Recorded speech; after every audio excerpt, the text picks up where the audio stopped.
Stop right there. If you've ever quoted Jeremiah 29-11, you might be using it completely wrong. What I'm about to show you will change how you see God's promises forever. Stay with me.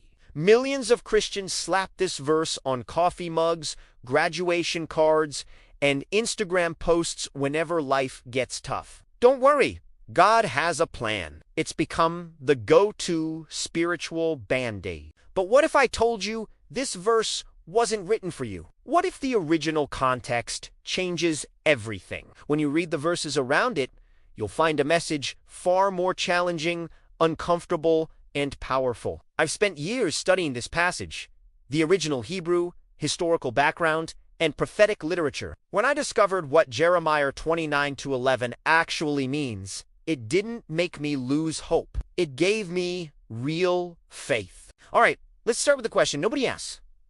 Who was God talking to? It was not written to you, having a bad Monday, or a college freshman picking a major. It was written in a letter from the prophet Jeremiah to Jewish exiles living in Babylon. These were people who had lost everything. Sit with that for a second. The Babylonian army had sieged Jerusalem. They breached the walls. They burned Solomon's temple to the ground. The place where God's presence dwelled on earth gone. The city was rubble. The king's sons were executed in front of him. Then his eyes gouged out, so that would be the last thing he ever saw. And the survivors, dragged hundreds of miles from home in chains to serve a pagan empire. False prophets were running around Babylon telling everyone, don't worry, God's going to rescue us any day now. That's the backdrop. Into that situation, God sends a letter through Jeremiah. What does he say? Does he say, hang tight, rescue's coming next week? No. He says, build houses and settle down. Plant gardens and eat what they produce. Marry and have sons and daughters. Increase in number there. Do not decrease. Seek the peace and prosperity of the city where I have carried you into exile. Pray to the Lord for it. Because if it prospers, you too will prosper.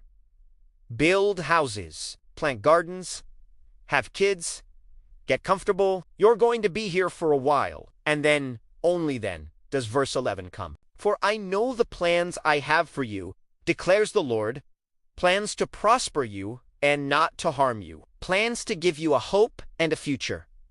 But look at the verse right before it. Verse 10, when 70 years are completed for Babylon, I will come to you and fulfill my good promise, to bring you back to this place. 70 years. God wasn't saying everything will work out by Friday. He was saying, I have a plan that spans 7 decades. Most people hearing this would never live to see it. They would die in exile. The promise was for their children, for their grandchildren. That changes things, doesn't it? Now, I know what some of you might be thinking. Great. So, this verse isn't for me. Thanks for ruining my favorite Bible verse. But hold on. Here's where it gets beautiful. When we strip away the bumper sticker theology and wrestle with the real context, we discover something richer. God didn't abandon his people in Babylon. He repositioned them. He told them to thrive right where they were. Build, plant, grow. Don't just survive exile. Seek the welfare of the very city that conquered you. Pray for the people who dragged you there in chains. That is radical. That is countercultural. That only makes sense if you serve a God who is sovereign over every kingdom, every empire, every circumstance. And here's the part that should hit home for every single one of us. The New Testament picks up this theme. 1 Peter chapter 2 calls us foreigners and exiles. Hebrews says heroes of faith were longing for a heavenly one. Paul writes from a Roman prison cell that he has learned to be content in every circumstance. We are the exiles. This world is not our final home. Just like the Israelites in Babylon, we're called to build, to plant, to invest, to bless the people around us, even when our circumstances are painful, even when deliverance feels impossibly far away. Because God's plan is bigger than our timeline. The promise of Jeremiah 29 minutes and 11 seconds is in God will make your life comfortable. The promise is God is weaving a purpose through every season, including the hard ones, and he will not abandon what he started. So what does this actually mean for your life today? It means 3 things. First, God's plan for you might include difficulty. I know that's not what you want to hear. The Israelites' plan to prosper included 70 years of exile first. Joseph's plan to prosper included a pit, slavery, and a prison cell. The plan is real. The prosperity is real. But the path there, it rarely looks the way we expect. Second, waiting is not wasted time. God told the exiles to build and plant during the wait. The 70 years weren't a pause in God's plan.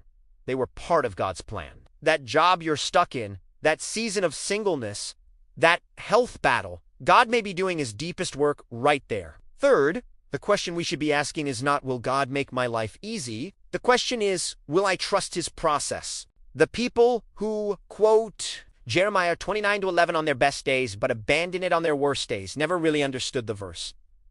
This verse was forged in suffering. It was spoken into devastation.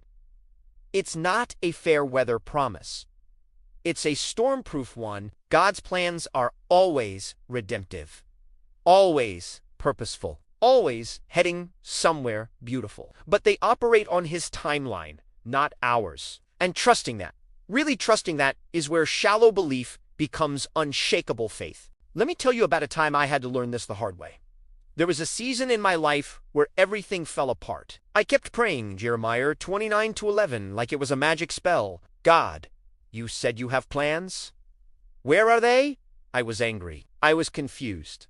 I felt forgotten. Then I actually read the full chapter. I realized God wasn't ignoring me. He was telling me the same thing he told Israel. Build where you are. Stop waiting for rescue and start planting in the exile. So that's what I did. I stopped demanding that God change my circumstances, and I started asking him to change me in my circumstances.